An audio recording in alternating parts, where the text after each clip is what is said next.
大家好，欢迎来到音波祝福会客室，我是 Monica。 Hi, this is Gordon, and this is Sonic Blessings Launch. 在空中的梵音无远佛界，播送祝福到你我心中。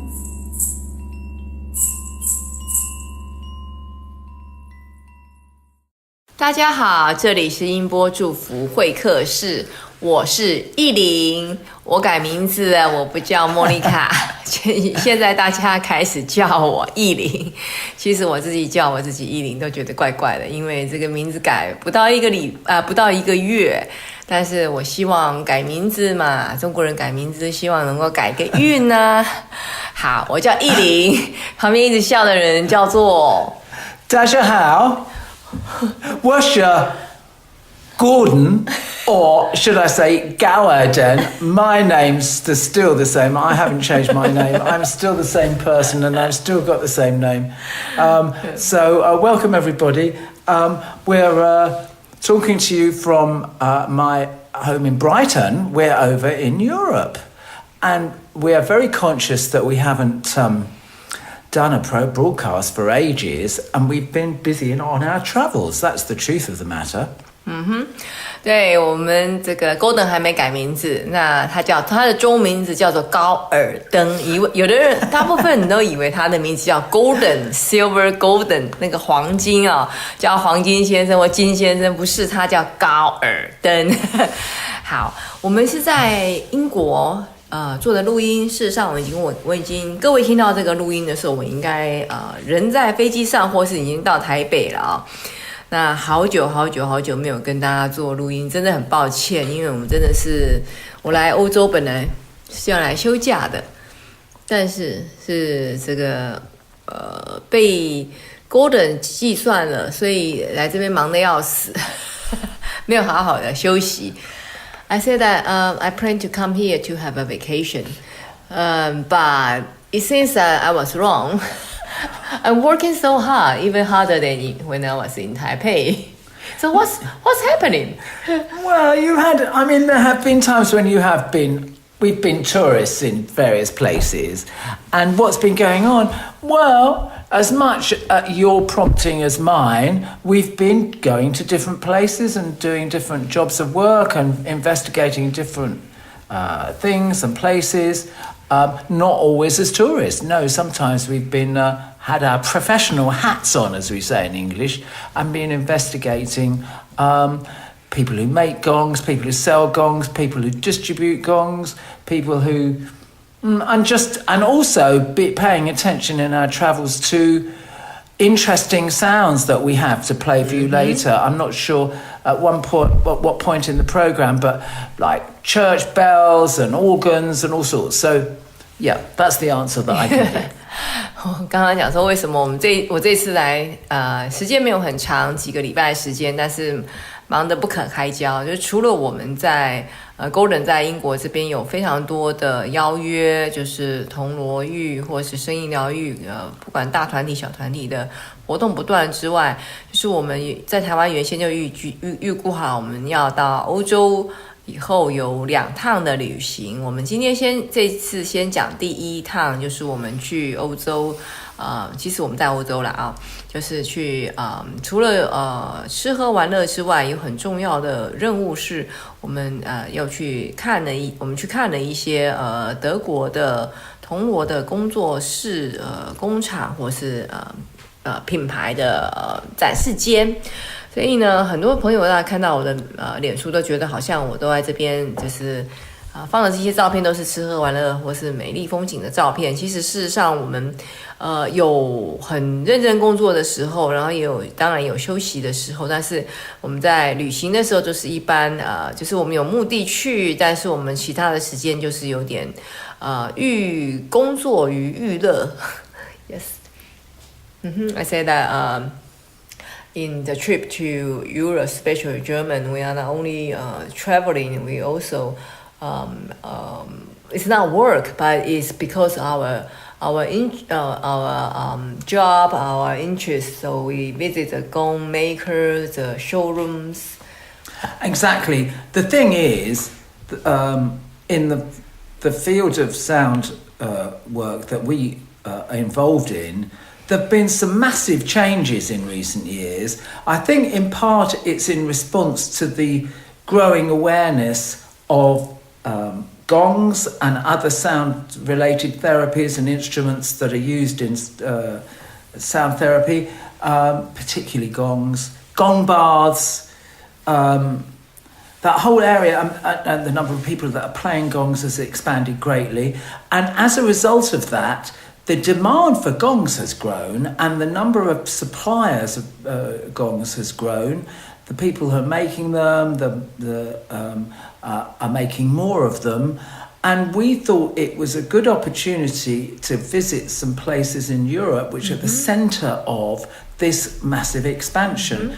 And during this time, we've had the privilege of visiting gong makers, gong distributors, gong brands, and played a remarkable selection of gongs right up until this morning. We visited a place in England.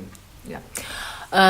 为什么我们这一次特别计划到德国去参观这些工厂或者是展示间啊？是因为最近这几年，尤其在台湾的话是这1-2年啊，这个声音疗愈或是铜锣浴，好像如雨后春笋一样的发展，非常的怎么讲这个百花齐放啊，非常的热闹，非常的蓬勃。那在国外，尤其在欧美更是如此啊。那其实不只是整个大家好像觉得好热闹啊，其实对于不管是做铜锣的或是卖铜锣的人就很多啦，因为需求量变大了。那所以不管是产品的种类越来越多，或是就是设计也不一样，所以我们很想，因为基于我们个人的兴趣以及很多人对我们的期望，因为很多人我们还没出国之前就跟我们说，哎呀，老师，我们想要买什么样的锣，请你帮我们找。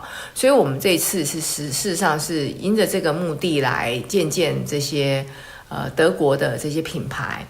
那事实上就像我刚刚在做这个录音之前，还有一个朋友打他跟我说，他说你干嘛跑去德国看这些你这个德国锣，这个台湾有人在做锣啊，甚至有人跟我说尼泊尔也有在做锣啊，干嘛跟德国买啊？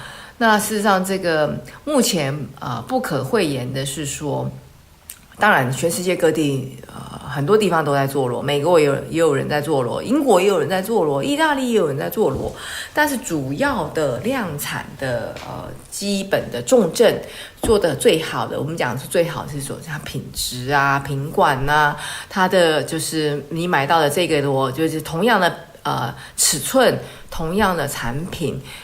这个就是 A 和 B 不会差太多的，因为有的人是真的是手工做的，他做的每个锣真的都是不一样，声音也不一样，所以你跟他下单买的时候，你完全无法预期你到底到手上是什么东西。那我们就小型工作室我们就不讲，那大型的真的很严谨的在大量生产，所以大量生产还是手工哦，手工你要维持到一定的水准品质，甚至一样的音频，这就是有学问，这是德国人厉害的地方啊。那我们在这一集里面，我们其实不讲太多，因为我相信很多人对于铜锣并没有那么大的很深入、很大的兴趣啊。我们还是讲讲我们比较轻松的，我们的吃喝玩乐，也不能讲吃喝玩乐啊，就是我们的这个欧洲践行啊。So yes, I just share with people that our trip to visiting the factory, the showroom. Yes, because Germany is a major country to produce the gongs, the best gongs. But in this radio program, we really like to share with people our traveling and travel blog, like you said. So do you want to share anything that fancy to you in the trip? To Prague, German, and Denmark. Actually, I think that one of the things that's worth saying is that we managed to structure. We've been to Europe we've been on a couple of trips to Europe, and the first one was we travelled to Prague in Czech Republic, and then through Germany from south to north, and then on to Copenhagen in Denmark, and then we started the journey in London, and flew out to Czech Republic and flew back from Denmark. But all the rest of the time we travelled on the train, or on one occasion on the bus from Prague to Nuremberg in southern Germany, and that was fantastic. Actually, it was such a bargain price, wasn't it? Incredible. Yep. Prague is all the cities that we visited on the way. Prague, Nuremberg, where else did we go? The little town of Rendsburg and Copenhagen were all really interesting places to visit. And really the beginning and the end of the trip, Prague and Copenhagen, we were tourists really. We were these are big capitals and big tourist destinations, and we really were tourists there, and we're having a sort of good time being that. But in between, although it was really interesting, we did a few touristic bits in Germany. We were visiting a major gong manufacturer, Meinl's big showroom in southern Germany near Nuremberg, and then the one of the greatest gong makers in the world, Brodger Ottkin's factory in northern Germany. So it was kind of a bit of both that we were doing. Okay. And in between, as I said earlier, we picked up some really incidental, beautiful other sounds that we're going to play for you. I share with in Chinese. 我们是从英国坐联航，就是EasyJet 到布拉格，然后从布拉格坐巴士到纽伦堡，然后坐火车在汉堡，对，在汉堡转。我们坐的是高铁啊，就是德国高铁到汉堡，从纽伦堡到汉堡。转到一般的火车，然后到一个小镇叫Rendsburg， 然后我们再从 Rendsburg 再坐火车到丹麦的哥本哈根。这一路呢，这个我们花在机票和那个巴士和火车上面的这个费用真的是惊人的低。所以各位如果想要来欧洲玩，如果你是个人行，或者是2-3个好朋友，或是一家人，可以考虑租车是有一点，就是除非你也真的很喜欢租车玩啊。火车和飞机，像飞机的话，我记得我在脸书上有分享，就是我们飞机是从台北对不起台北伦敦飞布拉格，然后回去从哥本哈根回到伦敦，所以这2段的机票我记得都非常便宜，总共加起来这样都是单程票啊，这样加起来一个人的来回机票也不过才2000多块，不到3000块，就单程哦，而且是来回，就是不买2个单程票。应该讲说2个单程票，不是单程，2个单程票。然后巴士更是便宜，我们从这个布拉格到纽伦堡，纽伦堡是一个大家玩欧洲比较不会去，但是事实上纽伦堡也是一个还算蛮重要。如果你喜欢德国文化的话，纽伦堡是一个值得去玩，因为我知道现在大家去布拉格的人非常多哦。我在布拉格的时候，我朋友在脸书上 po 说，他有5组，连我是5组的朋友，同时间9月多的时候是在布拉格，所以你可以知道他有多夯啊。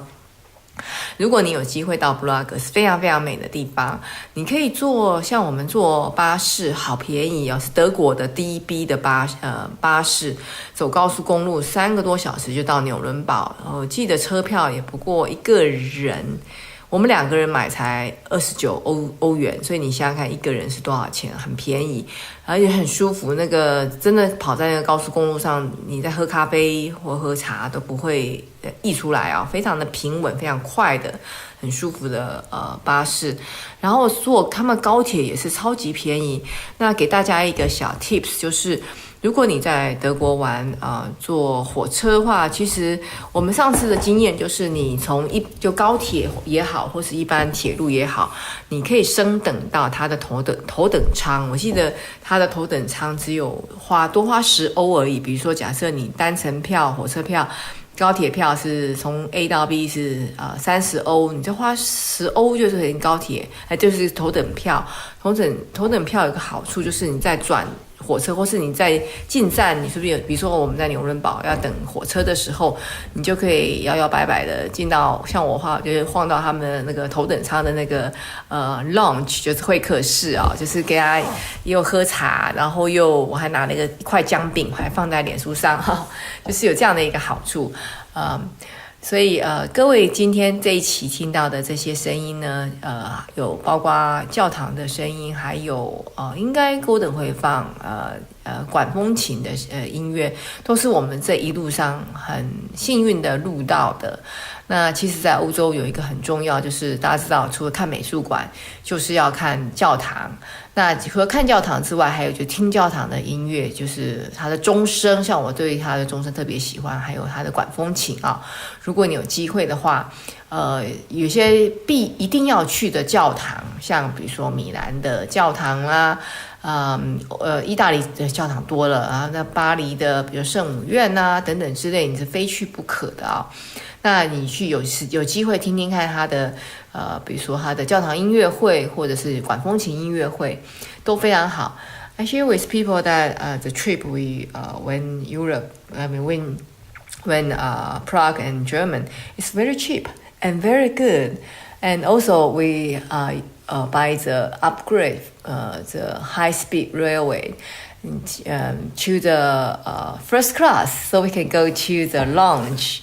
And also I share with people that we if travel, because many people have experienced travel in Europe, no matter in groups or travel alone, is the museum. Of course, we go museum, we go church, also important, and several massive, very good, historical, beautiful, luxury church have to visit. And not only visit the church, sometimes, if lucky, we can go church concert, the organ concert. Yeah. So in this episode, in this radio, they will hear some, recording from the church bell and the organs. And another one that maybe you've forgotten, I don't think we've got a recording of this, but we were talking about this town in Rendsburg that we were staying in when we went to visit the Ocken gong factory in northern Germany. And we'd already experienced the beautiful and the church bells in Europe and in England. We have a tradition of beautiful church bell pealing is the word that they call pealing. Church bells peal. The peal of bells. So you have the bells, and it's really amazing if you go and see. You can probably look on YouTube for bell ringers playing bells, and it's a really physical thing. They're pulling these long cords to make these big bells swing, and a peal of bells is when 3 or 4 of the bell ringers are playing them together and playing a series of melodies on these bells. And typically in England, you'll hear them on Sunday morning when people are going to church. And I fancy that we heard this extraordinary bell pealing, as well as some bells being played in the market square, which were amazing, in this lovely old, fairly small church in Rendsburg.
I think it was the following evening or sometime when we were there. We just went in. We heard this sound going on. We heard this singing. I thought, what's going on? And we went in, and there was this big choir competition. It was like the X Factor for choirs at Rendsburg Choirs. English song. They were singing English songs. It was like, I don't remember what they were, like We Will Overcome or whatever. And it was amazing, actually, just to come upon this on a Saturday night. Yes, that was, one of the things that happens when you're a tourist and you follow your nose or you follow your ears. Certain, you can get into fabulous situations. 对，每个人兴趣不一样啊，所以你在旅行的时候想要追求的或是感受的就不一样。像我常常在脸书上看到朋友分享，就是旅行的时候就是好吃好喝，那当然这个是很重要啦。那我们这一次去旅行很特别的就是我们录到了一些还不错的一些我说不能讲不错啦，就是说我们并不是用专业的录音设备录的，只是运气很好，听到了一些钟声，而且刚刚Gordon 讲那个英文 pealing 啊，就是说如果你们有机会在欧洲旅行的时候看到那个教堂钟声在响，你们往上看，就是教堂应该都有钟楼，不然它怎么响呢？它又不是用那个电子音乐播出来啊，它那个钟楼的地方应该有人，你应该看得到他在那边拉绳子，所以是用人工去拉绳子敲响那个钟的哦。有的大一点的教堂，他们甚至是有好几个人在拉不同的那个 bell， 就是那个钟啊，中国人那个编钟，到了欧洲也是流行的就是用了非常多年的，非常几千年的哦。所以你往上看，你甚至可以看到至少是一个人，不然他不会响嘛。至少是一个人，然后有的是编制大的，甚至有3-4个人。尤其是比较幸运是礼拜天的早上，因为他要吸引大家来，当然也是提醒大家来上教堂，所以通常礼拜天早上你会听到的比较精彩的钟声。那我们其实除了钟声，还有就是我们运气很好，就是在这个德国北边的这个小镇哦。我们礼拜六晚上就吃饱饭了，因为礼拜六真的是没有餐厅开哦，好可怜。终于找到一家很贵又不是很好的餐厅，然后我们吃饱了以后，就是在小镇晃一晃，就想到经验告诉我们说，这个有教堂的地方一定有事情，就是有一些活动啦。所以我们就晃到教堂附近，听到有歌声传出来，我们就推门进去看，看到有一群不能讲一群，好多群，而且都是阿公阿嬷级，都是银发族啊，我在里面算最年轻的，都是阿嬷，就是就有点像是我们那个，我妈妈也唱这种东西，就是他们欧洲人唱的这个圣歌啊，就是教会里面唱圣歌。那我妈他们唱的是那种流行歌曲，就是一群人，就是他们在教堂里面看到很有趣，就是一群人唱完了下台，然后换另外一群人上去，然后有点像在尬瓜一样。他们很有趣，德国人的英文平均来说是算不错，但是能够像他们那样子一首一首都是唱英文歌哦，倒也是蛮少见的。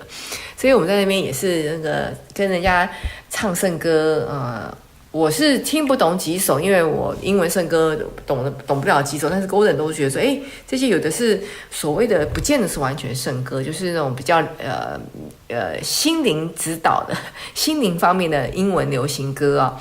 所以我们听得好嗨，就在那边觉得哇，这个星期六的晚上很精彩，然后礼拜天早上又在不期而遇的被我们听到了礼拜教堂礼拜的这个钟声，就觉得虽然是这么小的一个小镇，很不起眼啊，可是他们保留的，因为没有什么观光客，可能有一些是德国其他地方来的吧，我们不了解，但是没有什么外国人。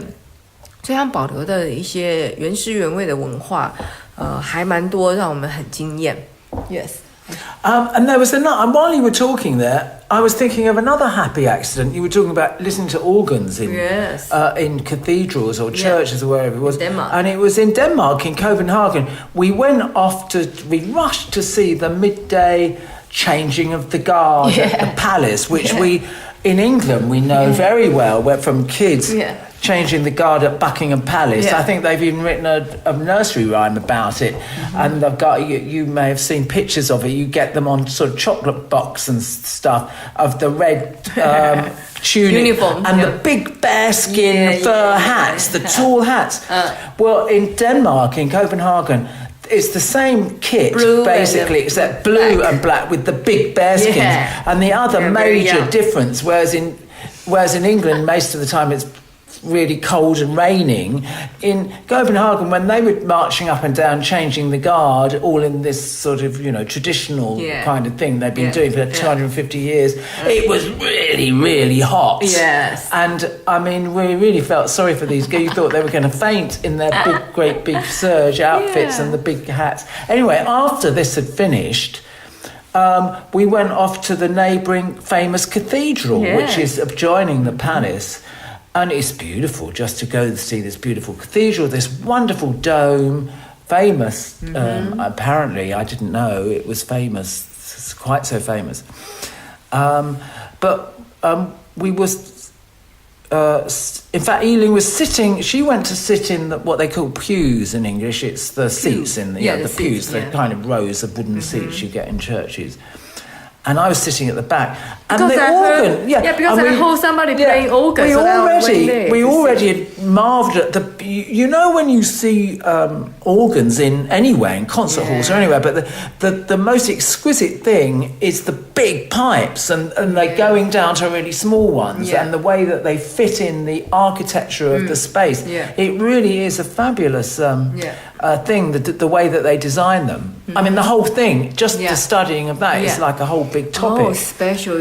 But they were really beautiful there, even weren't they? you are tuning, right? Anyway, we were just sitting there, and we heard it started 30 up. minutes. It was It started to. We heard the organ being played, and very quickly. I realised that it was being tuned because there was no organ concert. Since the very beginning, I know it's tuning because it's very simple. But and what they're doing is, I mean, when I was a child, we had a piano at home, and the piano tuner used to come around to tune the piano, which pianos are different from organs. They've got strings inside. The hammers hit the strings when you press the notes. And so when that piano tuner comes round, in time, a bit like a guitar, same principle, they get slack, they get loose, they get out of tune, and he tightens them up. But it's a lot of strings, and a piano takes about an hour. Organs is big. Organs completely different. What organs play is the principle in church, in those church organs, is there's wind blowing through reeds in the pipes.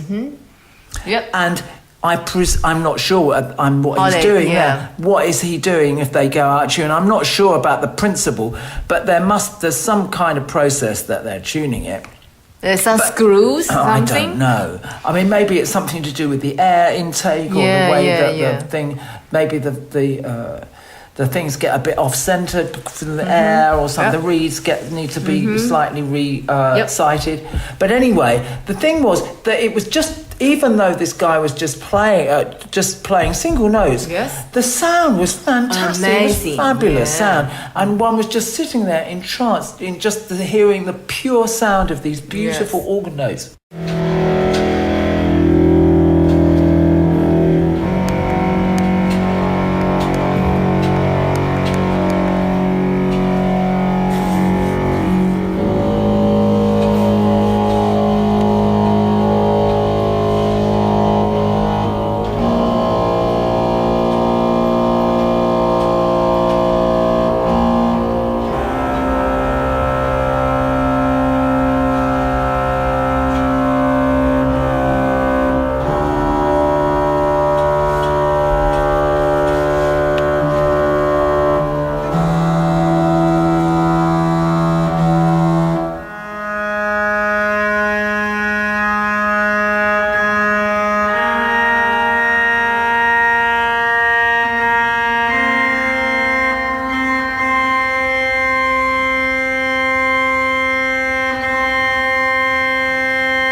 funny thing was, at the end of the thing, when we finally were walking out, this guy was still tuning it, and we were leaving, and we went round the back of the organ, and we could see him clambering about in what they call the organ loft. That's where the organ is, and it really was. It was like somebody mending a big industrial central heating system. He's mending something. He's clambering about all up and down. It was really a big job.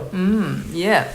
对，讲到这个声音呢，真的是跟什么人旅行就有不同的经验呢。我记得我还没有时间整理，我年轻的时候到西班牙，跟的是一个那时候当然那时候我也20几岁而已啊，跟的是一个交换学生在法国念建筑的一个女生去西班牙玩，所以我们一路上都要研究这个在西班牙那时候已经非常有名的一些建筑师留下的一些仪器。那我20几年前跟一群在台湾在那时候在巴黎念服装设计的一些年轻的女生啊，我们一群20几岁的人浩浩荡荡从意大利玩到从巴黎玩到意大利，我那一路都在研究那个服装美呀，这些材质啊、颜色啊、设计啊、打版啊，就跟他们学一些东西。那我跟Gordon玩就是去学着怎么样听这些意外听来的这些东西美在哪里哦。那这一次我们刚提到的就是Gordon提到就是我们在哥本哈根的一个经验哈，讲一个跟声音比较没有关系，就是很好玩。我刚刚提到欧洲玩有几个要看的，一个就是这个美术馆或者博物馆，一个就是教堂。那还有一个呢，就是很多人会到，尤其是英国伦敦，大家喜欢看那个卫兵交换换岗换岗。那我们到了那个丹麦，那个英国佬就说：“哎呀，我也要看这个皇家换哨的这个中午时候在换哨。”好，我们就跑去看。结果我看到一些年轻小伙子，好，大概我就猜他们大概只有16岁吧。Gordon说没有，大概老一点，大概18岁，反正就是很年轻。那个真的是小鲜肉哦，好可怜。在那天还蛮热，然后那个帽子就跟他们的打扮跟英国的这个卫兵很像，但是颜色不一样。但我比较喜欢英国的卫兵，因为英国的卫兵大家记得嘛？记得还可以想象嘛？他不是戴一个黑色的大帽子，然后穿的是红色的制服，然后有一个斜背带。我记得好像是蓝色的裤子吧。但是那个丹麦的衣服颜色，就卫兵的制服颜色不一样，他们也是戴一个大黑帽，毛茸茸的一个羊毛，我不晓得多重，想象应该很重，但至少很热。我说台湾人不可能戴这个站哨会昏倒。就戴一个大黑帽，然后呢，他们穿的是蓝色的海军蓝的一个制服和裤子，然后也是斜背带。我觉得第一看起来就比较没精神，然后那些奇怪这些年轻小伙子，没人教他们踢正步嘛，就是走路像拿着枪好像很重，就是他们身上拿着个枪嘛。那个觉得好像很重，他们走路有点像老太婆。我说怎么膝盖都弯弯的，打不直啊？就是我在那边就是学在这些年轻人。因为我以前小时候我是仪队的，所以我对这些东西就很在意，怎么走年轻人走路这么没精打采的哈。Anyway， 之后我们就跑去了附近，就是皇宫附近的这个教堂。那我们进去的时候，反正教堂就看一看啦。然后其实那教堂还不错，但是比起我看过了数不清的这个欧洲很棒的教堂来说的话，其实它并不是特别的华丽，或是历史悠久，或是特别有大师的名作，比如说名画什么之类的，没有啊。但是我坐下来没多久就听到，有人在弹管风琴。那我对管风琴，我是一开始有讲，我对管风琴是特别的迷恋哦，就是特别喜欢管风琴。所以我听到有人在弹管风琴，我就跑到了那个，因为弹了一阵子，我不是就弹个3下2下，我就跑到了那个我们本来在最后面，然后后来我就跑到了那个前面的那个就是教堂的那个椅子比较前面那里，我去坐下，因为这样空间比较听得清楚。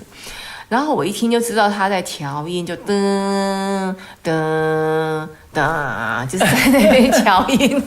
但是即使是调音那种无聊的声音，就是他们也不是在弹乐曲，你听得出来他在调音。然后我就觉得虽然是很无聊，可是他的声音很棒，然后能量很好。其实不是只有这个管风琴，其实所有，所以我会建议大家，如果你在欧洲旅行有机会遇到organ orchestra， 就是管风琴交响乐的时候，就是管风琴乐团的时候，你一定要去听，因为这在台湾很少见。台湾当然国家音乐厅有管风琴，但是很少啦。你到欧洲来有机会要多听。然后我们在那边，我在那边听傻了，就是在调音，我就在一个一个音听到这个百听不厌哦。然后后来Gordon说：“我们坐很久，可以走吧？”我才依依不舍的被他拖着走。后来我们要走出来之前，就看到，我本来还没仔细看到要出门之前，看到有一个类似像我们工程的那个音架哦，有一个人就这样爬进爬出，好像我本来以为这样子的音架。一些小小的不是很大的音架搭在这个教堂里头，我还以为说他在修什么，比如修电灯泡，因为有点架高嘛，是修电灯泡啊，还是比如说什么墙上有什么东西要修理或是要清理的。工人跟我说：“你看，往上看。”他说：“那个人在调管风琴。大家知道管风琴为什么叫我们中文翻成管风琴啊？是有学问的，就是那个一根一根的管子从长排到短，或从短排到长啊。那空气经过了这所谓的管子，然后发出，当然短的管子发出的声音比较高，比较尖锐；越长的管子声音就比较低啊。那所以发出了不同的声音。那这个管风琴就像钢琴一样，所有乐器像吉他一样，用久了用一阵子以后，就需要调音，不然就不准啊。刚刚Gordon讲说他小时候印象深刻，就是有人到他家里来调他的钢琴。那这管风琴用久了也需要调音啊，所以那个家伙呢，就在这边音架上面爬进爬出。我们俩都研究不出来那个管风琴要怎么调，当然是要调它的风的进风和送风和出风的这个量哦，那个。短碎供这样子，但是不知道如果听众们知道他们是怎么调音，各位有这个专业告诉我一下，我们很好奇。反正就是那个人在那爬来爬去在那边调音，我们就觉得即使是调音也听得很棒。Yes, so I think time is up. We share people more interesting traveling story next time, right? Well, we will, but the other thing is that this first trip, we were mainly either acting as tourists or going to see things. We weren't actually. You were talking earlier about having to work hard. You were working hard here. Well, actually, most of all the work you did was either on our trips in England or when we went over to Spain. So I think part of the next one will be, you've been playing in some really interesting places, haven't you? With me, with us together. Everything from a year in Glastonbury to a autistic school in London to a blind people's place in Brighton and an amazing open air festival in Spain. So it's been quite a trip for you, I think. Never mind me. So yes, look forward to sharing some more travel experiences in our next broadcast. Hopefully you won't have to wait so long for that either. So all I would say now is over to you. Yes.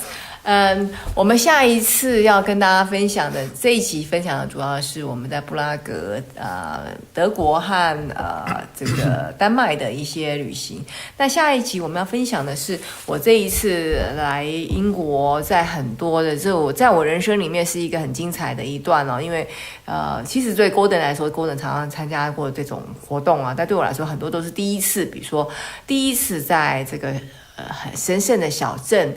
做这个，在一个蒙古包比这个巨蛋小一些的这个场地做的活动，还有在比如说自闭症的学校、叙利亚血统的学校，或是在这个听障的这个养护中心，正在西班牙的一些活动的这些故事，我们下一期再跟大家分享咯。我们这一期到这边结束，我是音波祝福逸琳 ，and 大家好，Gordon，我们在这边跟大家说再见，拜拜 ，Bye for now, everybody. Au revoir. I don't know what I can't remember. Auf Wiedersehen.